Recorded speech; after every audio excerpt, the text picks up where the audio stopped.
Hello everyone. Today we're going to be talking about the spy functionality of Jest. So if I go to Google and I Google Jest SpyOn, SpyOn is the name of the function, and this takes me to a thing called the Jest object. And the Jest object is poorly named, I think, but basically it's saying the methods you can call off of Jest. So one of these is jest.mock, a very common one. Another one is jest.spyon. And this is what we want to look at today. And if we look at this, we can see that if we call jest.spyon and we pass the name of a file, this is of course using old JavaScript, we're going to be using the ECMAScript 6. But this is when you use require statement. That's ECMAScript 5, I believe. But you can call just SpyOn, and then the first parameter is the file or something that represents the file that it's in. Second parameter is the name of the function as a string. So let's go ahead and let's go over here and let's do our code base. Let's go ahead and clear get check get add dot get stash. All right, and so stash basically clears everything, saves everything you have in a when I type get stash there, saves everything you have, all the changes that you've made. If you do get add dot and then get stash, it grabs whatever things you did, whether you've added new files or anything you've done, and it just puts them in your pocket basically, and you can get it back by doing get stash pop. That lets you get all that stuff back, but I don't want to do that right now because we're going to walk through this. So the first thing we want to do is we need to have something to mock. So well, the first thing we're going to do is we're going to create a file, and we're going to call this date. We're gonna mock a date because a date is a nice thing to mock. It's simple, it's straightforward, it's easy to work with. In order to have an issue with to get a date, we're going to install npm install dayjs, which is a library that gives you dates. Now it's pretty quick to install. So if we now go to the package JSON, you can see we have a dependencies. Whereas before we just had dev dependencies. These are dev dependencies because they're only test-related stuff. Jest, Babel Jest, this is all required for us running tests. Now, dayjs is just a date library. So this goes in dependencies. It goes in dependencies because I didn't specify .dev whenever I did the npm install. But let's go here, let's write a describe. If you remember, describe is what represents a test suite, and we're going to describe date, and we're going to say do lambda. Okay, so put a semicolon there. Inside of our describe, we want to have it, which represents a test, a single test. For some reason, it's auto-completing weird stuff, but if I Command Z, it gets me back, and I can then say returns timestamp. So we'll see what that is in a minute, but it basically represents a date and time. So if I got that, all right. So now if I hit save, it spaces out a little bit. So what I want to do is I want to. So if I do dayjs, you can see it auto-completes. If I hit tab, it automatically pops it up here. Now the problem is this is using require, which is not using the import syntax, which I wanted to use. So if I hit option, I have a Mac, so I can option enter. If you're Windows, it's like alt enter, convert to ES module. This is basically import dayjs from dayjs. That's what I want to look like. So now when I do that, dayjs is actually a function you can call directly because it has the same properties as a default import or default export. excuse me, so const timestamp equals dayjs. So now, if I do expect timestamp autocomplete, to hit tab to autocomplete, to equal, so one of the things that's really good to do whenever you're playing around with a new library is you just have it, just call it up and have it equal nothing, because it'll, the error message will actually tell you what it is. So if we do this, and I go to our, here, and I type npm test, run the tests. So it's going to fail because I'm expecting empty string, but this is what it's actually going to return. This is a timestamp in string format. So the year is 2024, the month is April 18th, and this is saying it is the hour is 1:03 with 24 seconds and 929 milliseconds. So there's 1,000 milliseconds in a second. So, but what we're going to do here is we're going to say, oops, if I go back here, so okay, so what if we, so all right, we know this is what it outputted. We copy this and we paste this here and we run it again. Well, it still fails because although it's still 2024, the month of April 18th, and the T stands for time, it's 1, but now it's 1:04 with 12 seconds and 397. Even if I do it twice really fast, it would still have a problem of the milliseconds. You would never get these two to match. So this is why we need to have a mock. We want to be able to get control of time so we can say, well, I expect that whenever I call this timestamp that it gives me the time, sure, but I want it to be something I can test over and over again. I want this test to be able to pass, and I want to be able to pass tomorrow and the day after that and the day after that. And timestamps are constantly changing. So,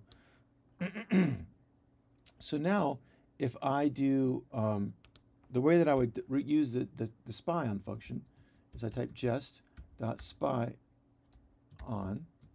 and inside of here I would do the file, something representing the file. And the way that I would do that is I can do import star as dayjs module, and I could, I didn't have to spell it right. I can make that whatever I want. I can name that whatever I want. This is basically saying I'm importing everything from, and then we'll put dayjs.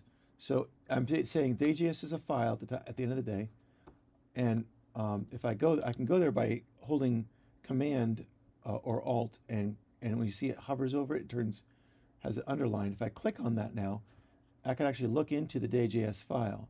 Now it says this is in repos just testing node modules dayjs.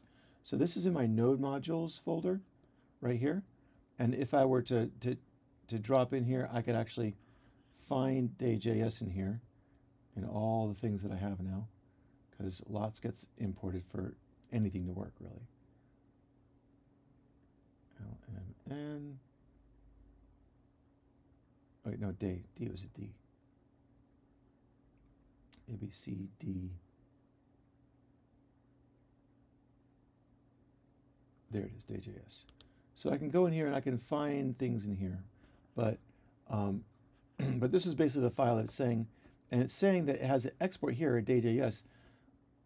So if I try to do this, and I'll show you the problem that comes along with this, and how we're going to solve it. So if I do dayjs, the first would be this module, and the second parameter is a string of the function I want to call that's being exported in that. So and then we call mock return value, and we're just going to say time, just for the sake of being clear when we get this thing to work. So now I do dayjs. I'm doing the dayjs spy on this, but when I run the test, let's see what happens. So it's saying dayjs does not exist in the provided object. So this is because it's difficult, because of the way the exports work on this thing, on this dayjs library. It's difficult for us to mock this. So we're not going to do that. So instead of this, what we're going to do is we're going to create another file, minimize this, in source, and this is going to be called date.js. So this is the problem. So the problem is it's difficult to mock this function. So often, and the solution to this is a solution that often is a good solution when you're writing code, and that's to create another layer of abstraction. In other words, instead of calling this library directly, we're going to call a function that calls this library. And that allows us to create a seam where then we can very easily insert a spy and mock that out. And so we're going to put that in another file because we have to do that in order for the mock to work correctly. So inside of here, I'm going to export a function named getTimestamp. And I'm going to add the curly braces. So this is a function definition. And I'm going to return dayjs. And I'm going to just call it like that. So for some reason, this time it imported it the right way, the way that I want it to. Put a semicolon at the end of the line there. So now, if I go back in, so I just have created a function called getTimestamp, and all that does is return whatever dayjs returns. So it's very simple. But now, if I call getTimestamp, now if I don't want to do this, I want so I'm going to, so this is getTimestamp from date, so I'm going to duplicate this import by copying it and then pasting it down here, and I'm going to say, similar to what I did before, I'm going to do import star as date. I'm just going to give it the same name as the file, and now this is I'm going to say date. I'm not trying to mock the library directly, and the function on date that I'm mocking is getTimestamp. So I'm going to copy that, put that in here. So this is the name of the file. Well, this is the name I gave it that represented everything in the file, because this asterisk is basically everything in this file is being grouped together and assigned to something like name this. So the way that I would call it, if I wanted to call this directly, I could actually call date dot getTimestamp. That would also work in the exact same way. I'm doing this in two different ways because I want to show you that you can import it this way and have the mock go this way and still have it work. So now we are spying on date getTimestamp, and we're mocking the return value and giving it a value of a string that says time. So let's see what happens if we run the test now. So there it is. It failed, but it failed, and the received value is the word time. So this is actually what this is returning now in this test. So we don't want it to return the word time, though. Let's make it as close to what the accurate, what the function actually returns if we're not mocking it. So when you mock something, you want it to return almost exactly the same thing that it's supposed to return. So now, if I run this test, let's see if it passes.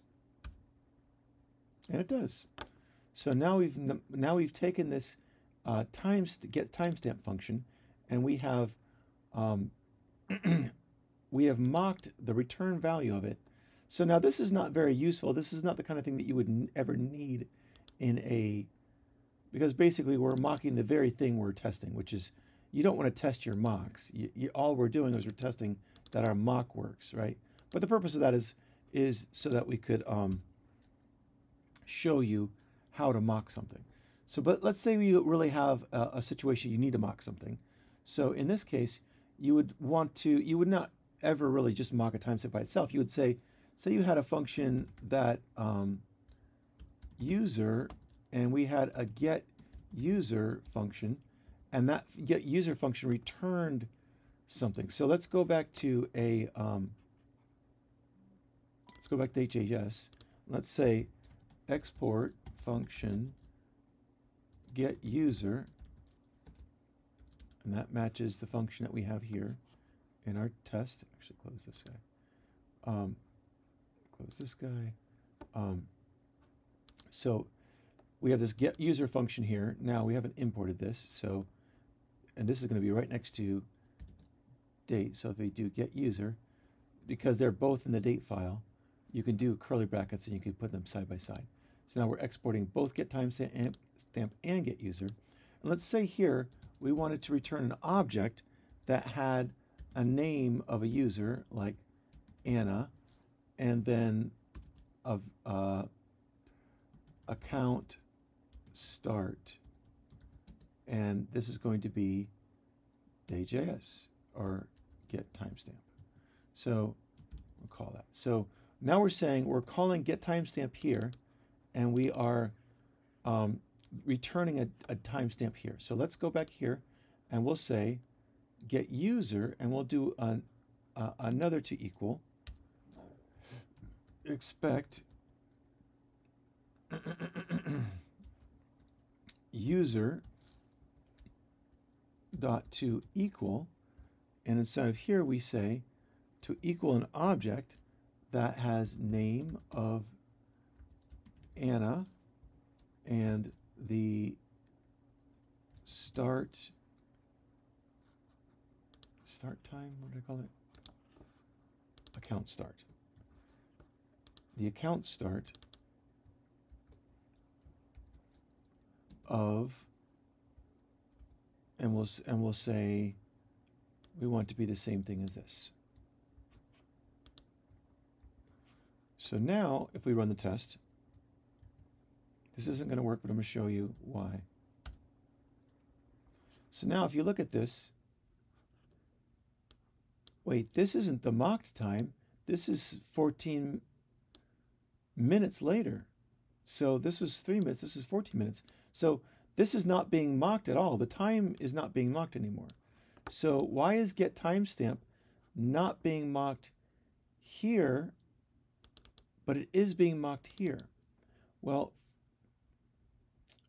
if you look at our SPY is saying date and get timestamp. So this is one of the tricky things about mocks, is that the reason why this doesn't work is because this is saying in a place where data is being imported and the get timestamp is called on it, then you mock the return value.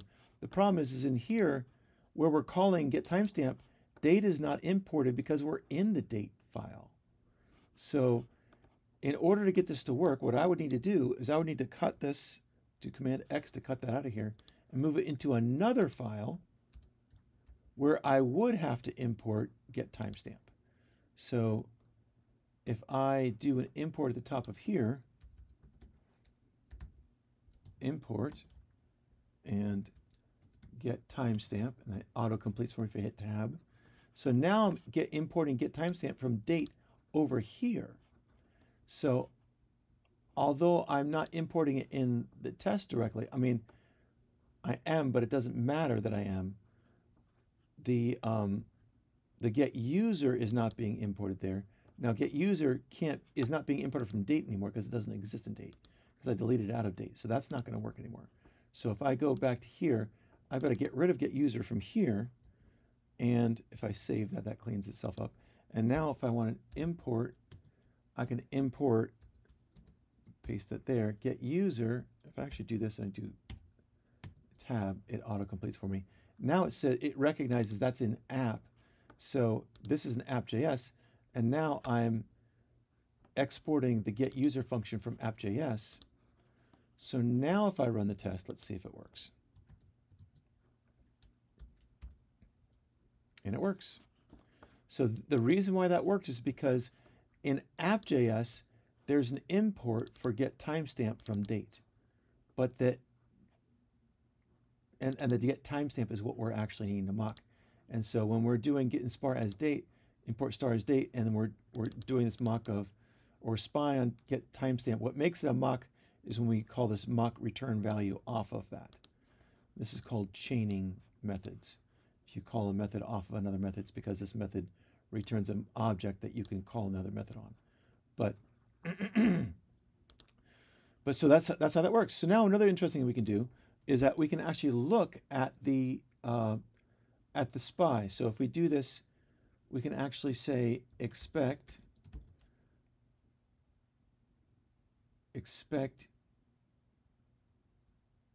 get timestamp dot to have been called. And it magically knows that this get timestamp is the one that's being mocked. So if I now run this test, it should still pass. Let's see. And it still passes. So now we're saying, yeah, I actually know that get timestamp was called. Now this is not really as useful whenever you're calling it directly, but there's something else you can say. You can say called times. And what this means is saying this has been called this many times. So if I say it's been called one time, let's see what happens. Wait, it fails. Wait, it says it was called twice. How is it called twice? Well, we're calling it once right here. The second time we're calling it is inside of get user. If I hold the command button down, or the alt button if you're Windows, and I click on get user, you can see we're calling get timestamp right there as well. So we're calling get timestamp inside of get user, as well as we're calling it right here directly. So this is where to have been called times can be useful, and that kind of shows you how many times something's been called. So now if I run that, change it to 2, and all the tests pass. So that's our mocking stuff for today. So go ahead and make sure you do a commit and a push. Add dot and commit, give it a message, whatever you want, added just spy. And I won't bother to complete that right now, but thanks for watching, and I hope you learned something.